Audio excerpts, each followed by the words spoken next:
السلام عليكم أصحاب الصدى هذا كلن كيسيدا aadka ah loo sugayay dhaxmarayay madaxweynaha Mareykanka Donald J Trump iyo madaxweynaha Ruushka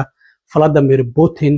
ayaa ka dhici doona magaalada Anchorage ee gobolka Alaska labadan mas'uul markii ugu dambeysay wada kulmaan waxa ahayd sanadkii 2018 xilligii hore Trump madaxweynaha ahaa Helsinki Finland ayay ku kulmeen waana 10 sano markii ugu horeysay ee madaxweynaha Ruushka Vladimir Putin ciidan Mareykanka uu cagaha soo dhigo shirkii qaramada midoobay ee golaha loo dhan yahay sanadkii 2015 ayaa ugu dambeysay Mareykanka yimaad halkaas uu khudbad ka jeedinay muhiimadda kulankan waxay tahay labada mas'uul inay ka wada hadlaan soo gabagabeynta dagaalka 3 sano kor u dhaafay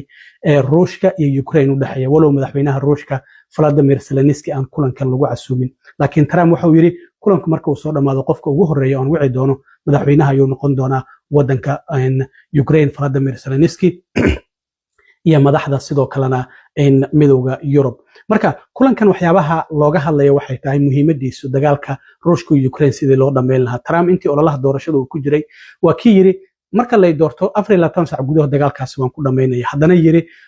intaan xafiiska taginaan dhameynaya Putin mar 50 maalmood ayuu u qabtay inuu nabad qaato marna 10 ilaa 12 maalmood ayuu u qabtay laakiin arintii waxba waa ka suura gali waayeen arintu waxay gaartay labadooda waji ka waji inay u kulmaan markoodii ugu horeysay ilaa sanadkii 2018 labada mas'uul aqalka cad waxa uu sheegay markii hore kulan gooni ah inay yeelan doonaan iyo turjubaanadooda laakiin hadda ma dhici doonto kulan bilateral ah oo mas'uuliyiinta labada dhinac ay fadhiyaan ayay yeelan doonaan sidoo kale mas'uuliyiin ayaa la socota wasiirka arrimaha dibadda uu kamid yahay madaxweynaha Ruushka dhinacana wasiirka arrimaha dibadda Marco Rubio iyo mas'uuliyiin kale ayaa la socda madaxweyne Trump marka shir jaraa'id ayay si wada jir u qaban doonaan mana sidoo kalena lama ogo in ay su'aalo wariyaasha ay ka qaadan doonaan gobolka Alaska oo ay ku kulmayaan waa gobolka ugu weyn Mareykanka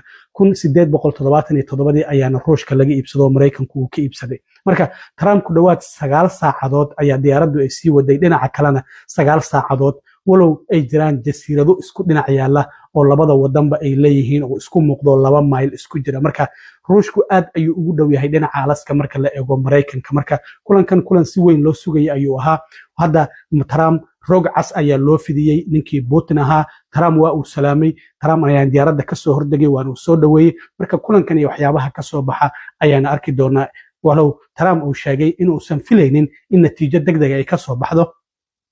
kulan kalena laga yaabo inuu dhici doono labada mas'uul ay yeelan doonaan oo xitaa laga yaabo in uu isla Alaska ka dhici doono laakiin dadka dhaliila waxay leeyihiin Trump inuu ku soo dhaweeyay ciidan Mareykanka Putin ma ahayn iyadoo aan ognahay xiriirka labada wadan halka uu marayay waxa sidoo kale laga wada hadli doonaa xiriirka labada wadan cunaqabataynada saaran iyo waxyaabahaasna waa laga wada hadli doonaa dagaalka oo kaliya ma ahan waxyaabaha ay ka wada hadlayaan wixii ka soo baxa waa la soo socodsiin